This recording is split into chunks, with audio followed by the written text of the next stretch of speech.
BNP হয়তো ভাবছে তারা অবধারিতভাবে ক্ষমতায় আসবে, এমনটাই মন্তব্য করেছেন সার্জিস আলম।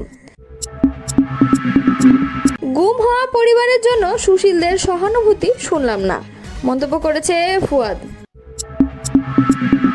দুইবারের বেশি প্রধানমন্ত্রী না হওয়ার প্রস্তাব তারেক রহমানকে কেন্দ্র করেই। আইন শৃঙ্খলা বাহিনীর হেফাজতে নির্যাতন মৃত্যু বন্ধ করতে হবে। এতক্ষণ শুনছিলেন সংবাদ শিরোনাম, এবারে বিস্তারিত। প্রধানমন্ত্রীর মেয়াদ নির্ধারণ ও এনসিসি প্রশ্নে বিএনপির অবস্থানকে দলীয় স্বার্থকে দেশের স্বার্থের উপরে প্রাধান্য দেওয়ার উদাহরণ হিসেবে উল্লেখ করেছেন জাতীয় নাগরিক পার্টির উত্তরাঞ্চলের মুখ্য সংগঠক সার্জিস আলম। বুধবার নিজের ভেরিফাইড ফেসবুক পেজে দেওয়া এক বিশ্লেষণধর্মী পোস্টে তিনি বলেন, বিএনপি স্থায়ী কমিটির সদস্য সালাউদ্দিন আহমেদের বক্তব্য অনুযায়ী দলটি প্রধানমন্ত্রীর সর্বোচ্চ 10 বছরের মেয়াদে একমত। তবে শর্ত থাকে যদি এনসিসির মতো কাউন্সিল গঠনের মাধ্যমে নির্বাহী ক্ষমতা খর্ব করা না হয়, অর্থাৎ তারা মেয়াদ নির্ধারণকে শর্ত সাপেক্ষে মেনে নিতে প্রস্তুত। তিনি বলেন, এনসিসি একটি প্রয়োজনীয় কাঠামো যার মাধ্যমে নির্বাচন কমিশন, পিএসসি, দুদক সহ বিভিন্ন সাংবিধানিক প্রতিষ্ঠানের নিয়োগ প্রক্রিয়া অংশগ্রহণমূলক ও ভারসাম্যপূর্ণ করা সম্ভব। এতে দলীয় অনুগতদের দিয়ে রাষ্ট্র পরিচালনার প্রবণতা কমবে এবং যোগ্যতা ও গ্রহণযোগ্যতার ভিত্তিতে নিয়োগ নিশ্চিত হবে।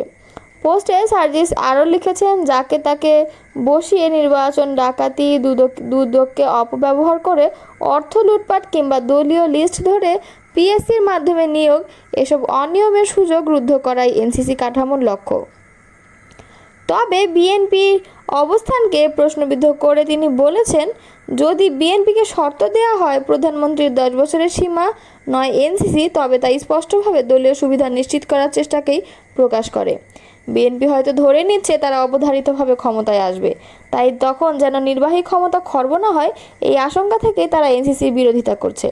তিনি আহ্বান জানান, বিএনপির উচিত নিজেদের ক্ষমতার জায়গায় না রেখে নিরপেক্ষ দৃষ্টিভঙ্গিতে দেশের স্বার্থকে সর্বাগ্রে প্রাধান্য দেয়া, এমনকি নিজেদের বিরোধী দল হিসেবে ভাবলেও এনসিসির যৌক্তিকতা বোঝা সম্ভব। সার্জিস আলম পোস্টের শেষে বলেন, যদি আমাকে বলা হয় এনসিসি থাকবে নাকি প্রধানমন্ত্রীর সর্বোচ্চ 10 বছর সীমা, তবে আমি নির্দ্বিধায় এনসিসিকে বেছে নিব, কারণ দেশের মৌলিক সংস্কারের প্রশ্নে কোনো আপোষ করা যায় না।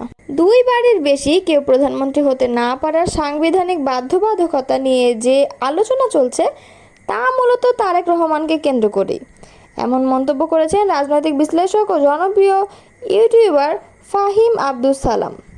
বৃহস্পতিবার সন্ধ্যায় নিজের ব্যক্তিগত ফেসবুক অ্যাকাউন্টে দেয়া এক পোস্টে তিনি এই মন্তব্য করেন। ফাহাম বলেন, বাংলাদেশের রাজনীতির যে ধারা তাতে আমার ধারণা বিএনপির ভেতর তাকে বোঝানোর মতো কেউ নেই, বরং আমি নিশ্চিত তিনিই বিএনপিকে এই প্রস্তাবে রাজি হওয়ার নির্দেশ দিয়েছেন। তিনি আরও বলেন, আমি তারেক রহমান সাহেব এবং বিএনপিকে ধন্যবাদ জানাতে চাই।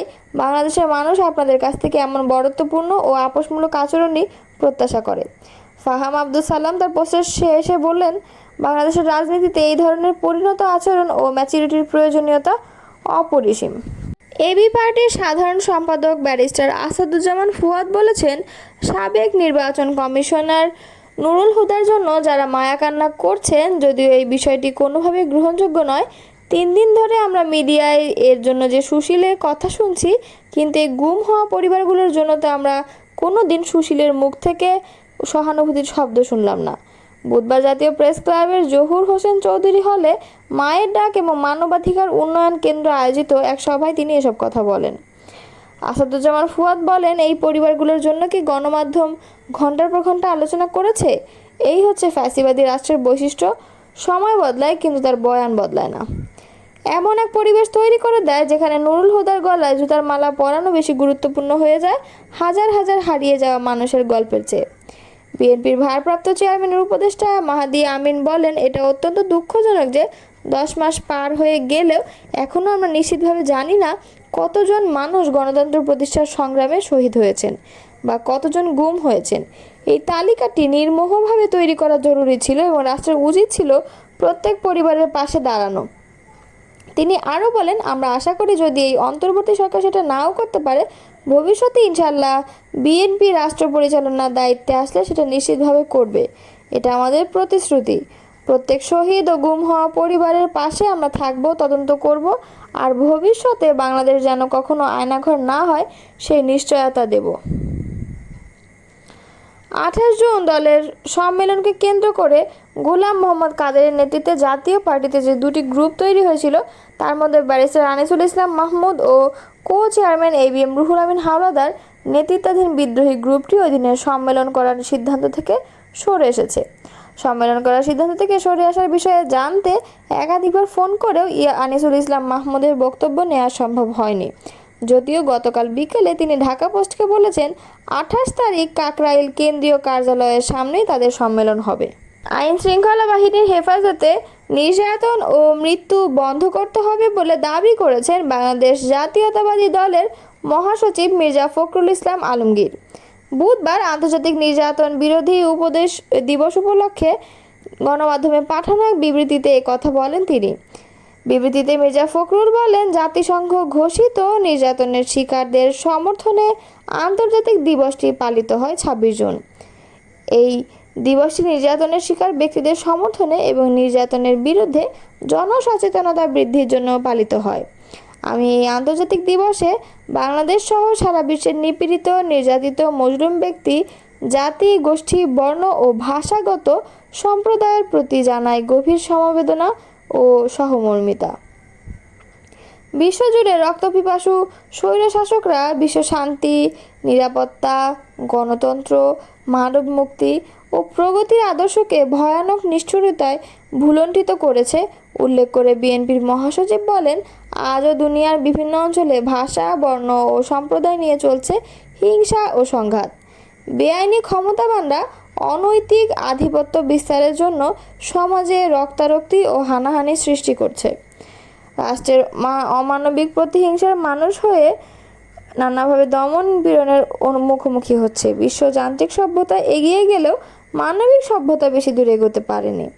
মির্জা ফখরুল বলেন, গত বছর জুলাই আগস্টের গণঅভ্যুত্থানে তৎকালীন ফ্যাসিস্ট সরকার বিভৎস দমন নীতির কারণে অসংখ্য প্রাণ ঝরে গেছে এবং হাজার হাজার ছাত্র জনতা পঙ্গুত্ব বরণ করেছে। বিগত নিষ্ঠুর ও কর্তৃত্ববাদী আওয়ামী সরকারের উৎপীড়নের বিকট রূপ দেখে সারা বিশ্ব হতভম্ব হয়েছে। এছাড়া 16 বছর ধরে তাদের রাষ্ট্রীয় সন্ত্রাসের কারণে গুম, কথিত বন্দুকযুদ্ধে হত্যা, শারীরিক নির্যাতনে মৃত্যুর শিকার হয়েছে অসংখ্য মানুষ। জনগণের কাছে ফ্যাসিস্ট সরকারের কোনো জবাবদিহিতা ছিল না। সকল প্রতিষ্ঠানকে হাতের মুঠোয় নিয়ে একদলীয় দুঃশাসনের জগদ্দল পাথর জনগণের বুকের উপর চাপিয়ে দেওয়া হয়েছিল। গণমাধ্যমকে হুমকি, ভয় ও নির্যাতন চালিয়ে মত প্রকাশের স্বাধীনতাকে নির্মমভাবে মাটিচাপা দেওয়া হয়েছিল। আর বিএনপি সহ গণতন্ত্রকামী নেতা